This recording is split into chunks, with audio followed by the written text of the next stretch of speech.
Good morning, good afternoon, everybody, and welcome back to Masterclass in Spine. Today, we're going to discuss osteoporosis, and this is a huge public health issue, and there is a role that each one of us can play in prevention and management of osteoporosis because it takes a lot of medical resources to treat osteoporosis. So, prevention plays a huge role in this.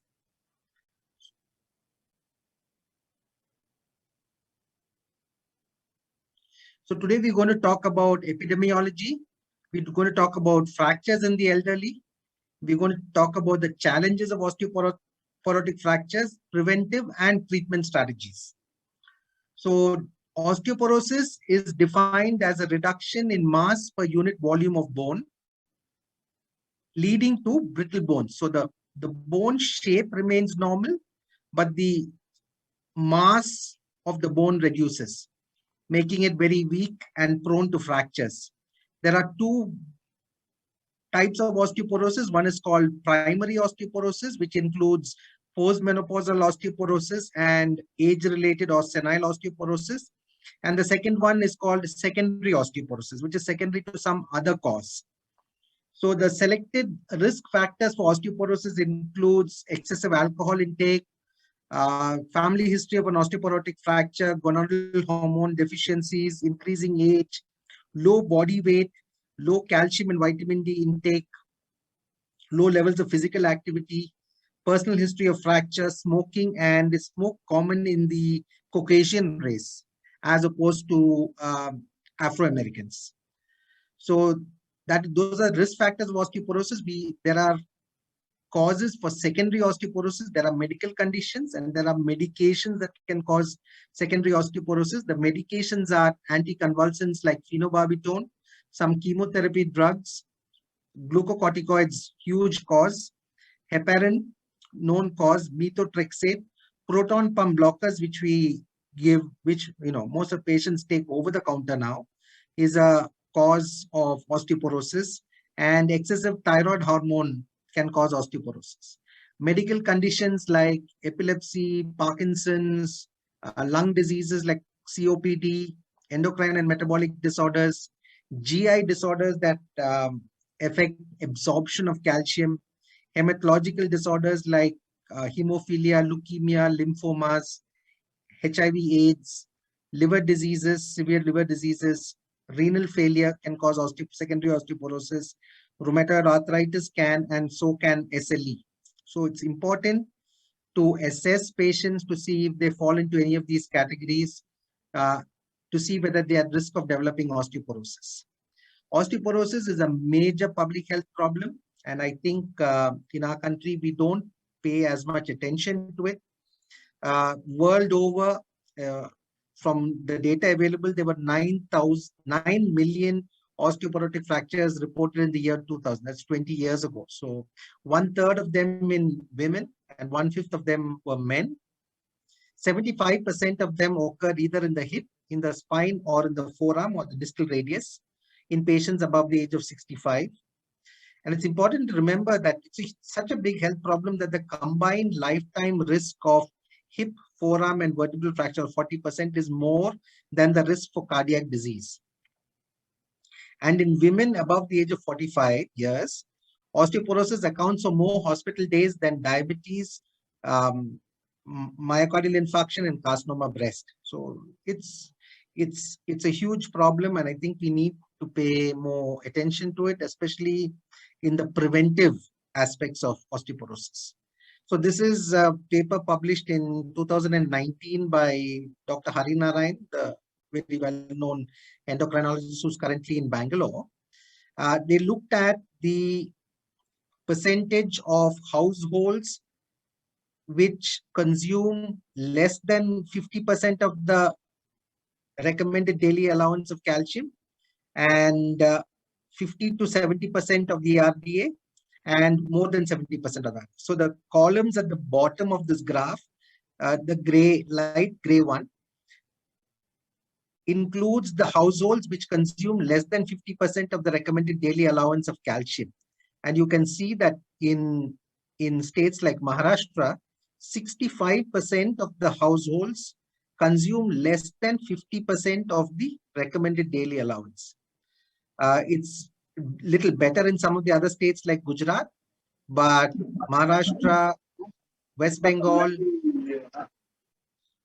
Andhra Pradesh, all of them significant reduction or significantly less calcium absorption, calcium intake in their diet. And this is another study which Dr. Harinarayan and others have conducted. They looked at the dietary patterns of rural, urban, and metropolitan city populations in South India. I think the rural population was from Tirupati, and the metropolitan city that they looked at was Bangalore.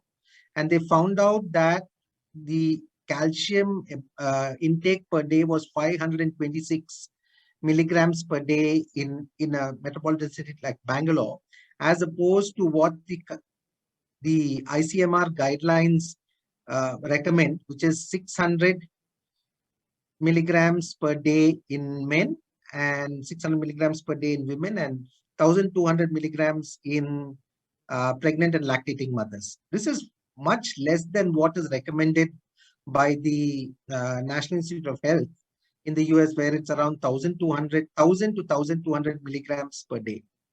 So we don't even qualify, we don't even go up to the ICMR guidelines on the recommended intake of calcium per day. So because of our, I think we as a population are quite susceptible to osteoporosis. And then they don't, we know that osteoporosis is a silent disease.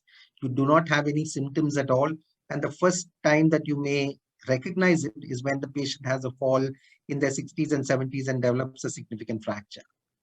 So the projected numbers worldwide, grown hugely from 1,433 million in 1950 to nearly 5,000 million. Sir, actually, 5,000 million in 2050. So the most common areas that fracture are the forearm, which is the distal radius or the Colles fracture, hip fractures, and spine fractures. These are three most common areas that fracture. And then if you look at this graph, you see that the green one shows the increased incidence of vertebral fractures, the blue one increased incidence of hip fractures, and the red line shows the increased incidence of wrist fractures with age. So we know as they grow older, there's higher chance of developing these in women and in men. So this is a significant problem, and as the bone mineral density or the T-score goes down, there is an increased probability of a hip fracture. So that is also something that needs to be taken into consideration. So there are two areas of concern. Number one, we're dealing with elderly patients who have issues of their own, and then we are dealing with the osteoporosis itself. So because we're dealing with an elderly population, they may have pre-existing cardiac and lung disease, maybe having poor nutritional status, cognitive issues which make rehabilitation difficult. Functionally, they may be having difficulty with their ambulation, and a large number of them now have started living by themselves, so they may have less domestic support. In addition, because of their comorbidities and poor nutrition, they have decreased ability to tolerate major surgeries, and also a decreased ability to tolerate prolonged recumbency, because putting them in bed for long periods of time can result in pressure sores, pulmonary problems like pneumonia, and UTI. Diabetes, if present, can complicate wound healing and cause infection, and delayed union is definitely an issue with these patients because of the osteoporosis and the general poor nutrition. The other thing that we need to remember in older patients is, in addition to the reduction in bone strength, there's also a reduction in muscle mass and muscle strength. That's called, not osteopenia relates to the bone, whereas sarcopenia relates to the muscle mass and muscle strength. That also tends to go down, and this also plays a significant role in falls and thereby leading to fractures. So osteoporosis complicates fracture treatment and healing. So internal fixations using screws and rods are significantly compromised because the bone is weak. Screws can pull out. There's screw purchase itself is poor, and there's an increased risk of non-union and delayed union in osteoporotic fractures. So these are just some of the examples I've shown. Hip fractures getting complicated and requiring multiple revision surgeries. Hip is the main is a significant problem because it makes patients completely immobile, and we know that the overall post-op 1-year mortality rate is around 10% following an osteoporotic hip fracture.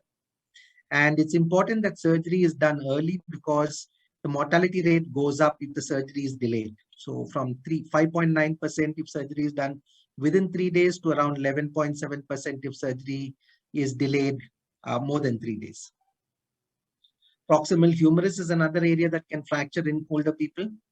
The distal radius, I told you, the Colles fracture, something quite common in older people.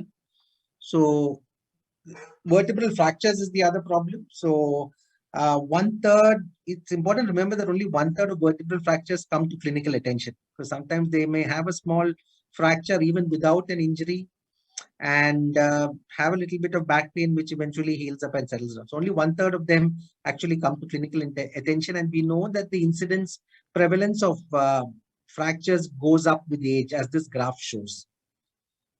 So you may get a patient coming with a fracture like this, the red arrow pointing to the fracture, and sometimes you wonder whether that's a recent fracture or an old fracture. And an MRI scan will help tell you whether the fracture is recent. If there's a recent fracture, you see this white hyperintensity in the bone, thereby signifying some edema in the bone, thereby signifying that it's a more recent fracture and not an old healed fracture.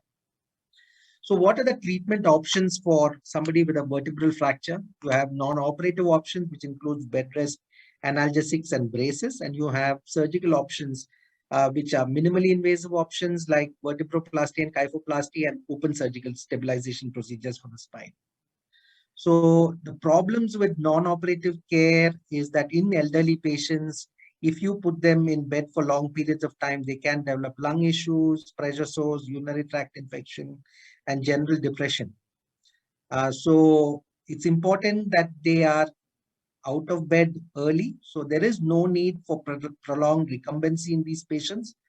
One of the things that is available now is a bone cement injection, a procedure called vertebroplasty or kyphoplasty, wherein you percutaneously inject some bone cement into the fractured vertebra through the skin, and that stabilizes the bone or the fracture, providing immediate pain relief and allowing the patient to walk. The indications for vertebroplasty include osteoporotic compression fractures, sometimes can be done in vertebral hemangiomas and some metastatic diseases also. The contraindications include coagulation disorders, there's an infection on the skin in that area, and if there's spinal cord compression. So this is an example. You can see the picture on this on the left side. You can see that there is a fracture of the bone here, and this is what it looks like after the bone cement has been injected. It's something like masonry, where the bone cement actually goes in through all the cracks in the bone, fills up those cracks, and thereby stabilizes the bone and reduces the pain. Kyphoplasty is another procedure where you can actually attempt to restore the height of the vertebral body by inflating a balloon inside and then filling that area with bone cement. So that's an example of that. So this is a fractured vertebra on my left side and a CT scan of a patient who's had a kyphoplasty procedure on this side. It's called a Stax kyphoplasty. There are different ways of doing it. This was one of the FDA trials that on which I was a co-investigator. But initially there was a lot of interest in vertebroplasty and kyphoplasty procedures till 2 randomized controlled trials were conducted, and both the trials showed that the clinical improvement in patients with painful osteoporotic vertebral fractures was similar among those treated with vertebroplasty and those treated with the simulated procedure, so like a placebo. So now the current treatment dictum is that since we know that a majority of them settle down and become asymptomatic with time, is to treat them non-operatively. And if they don't get better within 2 to 3 months, then you can think of a vertebroplasty procedure. So that is the current status of vertebroplasty and kyphoplasty. So coming to treatment of osteoporosis itself, this is the pyramid of treatment. So the first line of treatment should be non-pharmacological general measures, predominantly lifestyle changes, prevention of falls being second, calcium and vitamin D supplementation being third, and then medical therapy for osteoporosis being fourth. So before we go into that, it's important to remember that as part of the prevention, it is important to emphasize that children and young adults should be as active as possible, because we know that as per this graph, the peak bone mass is attained by the age of 30. So the higher peak bone mass that is achieved, the lesser the chance of critical osteoporosis or osteopenia once the bone mass reduces. So the higher you get, the higher the peak bone mass, that even after reduction in females, especially with postmenopausal and then age-related, it is going to go down. So the higher peak you achieve, the lesser the chance that it is going to go into a critical level. So that is very important. And that is predominantly with good nutritious food, calcium in the diet, not supplements in children and young adults, calcium in the diet, and activity. So some sort of physical activity is important to improve bone strength and attain good peak bone mass. The other things are ensuring adequate calcium in adults. I'm talking about ensuring adequate calcium in the diet, ensuring the vitamin D levels are kept normal, active lifestyle, which includes exercises, preventing falls, good nutrition, and to stop smoking. So nutrition, we know that the most common sources of calcium are dairy products, which includes milk, yogurt, and cheese. Some leafy greens like spinach also contain a lot of calcium, but they also contain some phytates which can cause chelation of the calcium and reduce the absorption. So just be aware of that.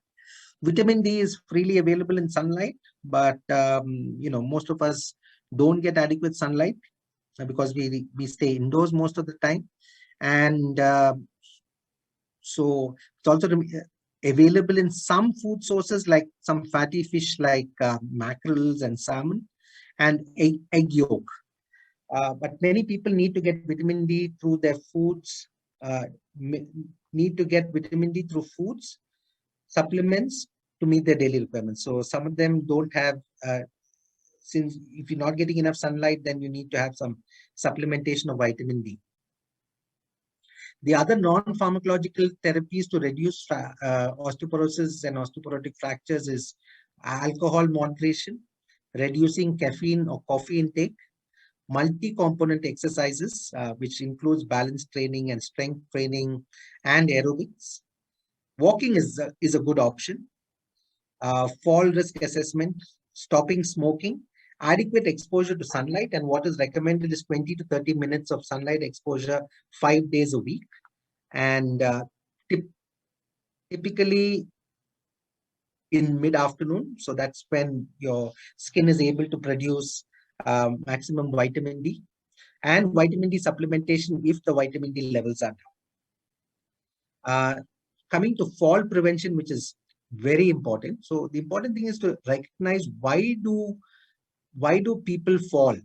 So there are medical reasons for it. So one may be visual impairment, cataract, glaucoma, disorders of the nervous system, including Parkinson's, which may make ambulation difficult and make them prone to falls.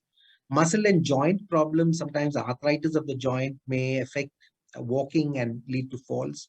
Difficulty with gait and balance due to any cause at all. And sometimes medications that induce sleepiness, any medication that causes drowsiness can increase the risk of fall in the elderly. 60% of these occur at home, with only 30% of them occurring in public places. There are environmental reasons also. Number one being slippery surfaces and uneven floorings at home, Poor lighting. Some of the elderly want to go to the toilet in the night. They don't want to disturb anybody else at home. Don't switch on the lights and then trip over something and fall. Tripping over obstacles like loose rugs, sometimes pets lying on the ground, sometimes toys lying on the ground. Unstable furniture, sometimes sitting on furniture that gives way under your weight. Objects left lying on the floor, or sometimes even going up and down steps. So these are reasons why the elderly can fall. And once they fall, they develop the severe fear of falling again. And because of that, they become less active. And that less activity causes decreased muscle strength, decreased bone strength, which further increases the risk of falling. And it's a vicious cycle that they get into. So fall prevention. So we run a fall prevention program here with the help of the physiotherapists, where their patients are taught balance and coordination exercises predominantly. And we advise them to increase physical activity to improve strength, mobility, and flexibility, to limit sleep-inducing medications, treatment of orthostatic hypotension, for example, that may increase the risk of falls, and environmental modification, installing grab bars in the toilet, especially in the bathing area and in the toilet area, just to prevent falls, removing obstacles lying on the ground, loose carpets, toys, and making sure that there's sufficient lighting at home, especially at night. So these can help prevent falls, and if you prevent falls, you prevent fractures. So coming to screening recommendations, these are the screening recommendations of the National Osteoporosis Foundation, which recommends that all women above 65 and men above 70 should have a BMD scan. In postmenopausal women and men between the age of 50 and 69, it is recommended based on the risk factor profile, and I'll go into that later. Vertebral imaging in the form of X-rays or scans in those who have had a fracture to determine the degree of disease severity. And the DEXA scan is the tool which is used for screening, the DEXA scan, wherein we look at the wrist, the hips, and the spine, all three of them. We look at the T-score and the Z-score, and that will tell us what the strength of the bone is. This is the FRAX calculator, which calculates, so based on the DEXA scan, the age of the patient, weight, sex, height, and medical history of the patient, the FRAX calculator can tell you what is the risk of developing a hip fracture. So this is predominantly for, this tool is predominantly for Caucasian populations, but it's a good way. It's available online, and you can just enter the data, and you will get, when you press calculate, you will get an idea of what the risk of developing a hip fracture is in the next 10 years. And based on that, you can develop strategies to prevent further loss and also treat the osteoporosis. So coming to the treatment of osteoporosis itself, there are two main groups of drugs. So I'm going to keep calcium and vitamin D out of this as part of the treatment. So calcium and vitamin D levels need to be monitored to make sure. Calcium levels, we know, rarely go out of the normal range because it's very tightly regulated in the body.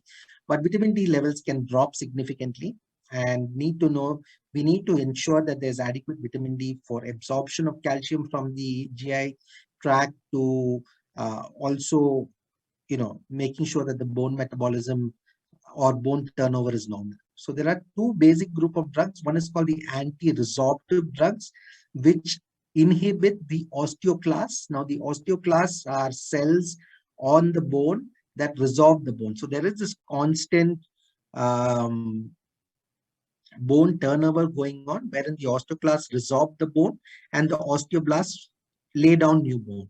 If there is a imbalance between the osteoclastic resorption and the osteoblastic new bone formation, you will develop osteoporosis. So you can either treat it by inhibiting the osteoclasts with bisphosphonates, which is the first line of treatment. So I'm taking calcium and vitamin D out of this. So calcium and vitamin D needs to be monitored and kept within normal limits. So I'm talking about treatment wise.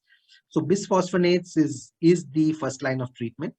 Denosumab, which has come in recently, is another anti-resorptive agent. The second group of drugs are the ones that stimulate the osteoblasts, and the most effective one is teriparatide, which is a parathyroid hormone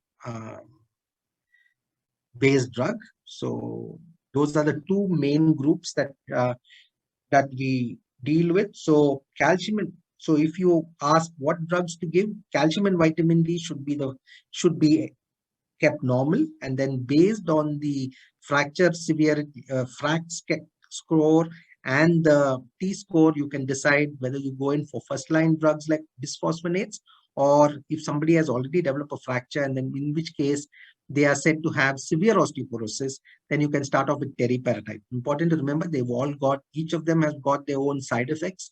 You need to be aware of the side effects. Teriparatide is given as a daily injection for 12 to 18 months, and 18 months is the maximum duration you can give teriparatide in the lifetime.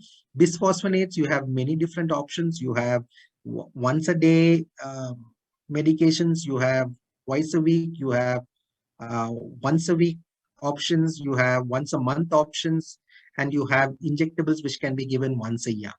So those are the treatment options that we have. Lots of data on that. There's lots of. I'm not going to go into the medications, but I'm happy to answer questions if you have any of these. And yes, that is the end of the talk. So, like I said, I've not concentrated much on the medical management of osteoporosis, but predominantly screening and preventive strategies. And I think that is the way forward for us. So I'm going to come back